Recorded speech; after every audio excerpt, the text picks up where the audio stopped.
Welcome back to FamilySearch and web indexing. We're continuing this quick tutorial on how to index using the new web indexing tool. At this point, we've learned the basics about the interface, how to adjust images, location of the toolbar. We've gone through the menus. Now let's actually get going on evaluating this image. Again, we are in step one where we're evaluating the images. We need you to double check and make sure that this is in fact an image that should be indexed.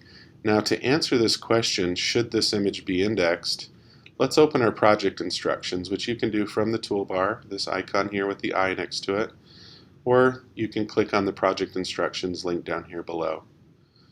This opens up a window that will have very important information about the project that you're working on. And one of the key things that you need to know is, are the images in your batch ones that should be indexed?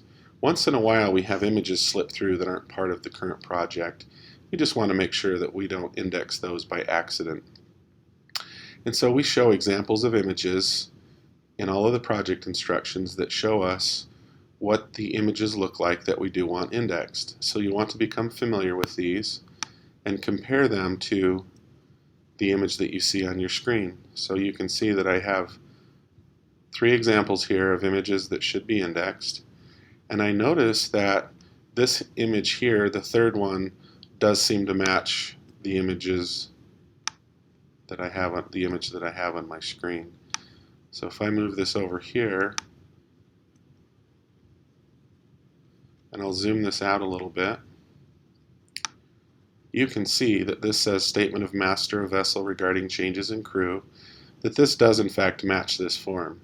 Now, if my image doesn't match any of these, then I don't want to index this, and I would come over here and mark this as no, there's no extractable data. We're going to skip this image. This image obviously matches the ones we're working on. So we're going to click yes, next, and then we're going to automatically advance to, you'll see here, step 2. Is records. Now, if you have multiple images in your batch, you'll have to do step 1 for each image in the batch. You'll simply compare the image to the project instructions and either change it to no, leave it at yes, and then click through once for each image in your batch.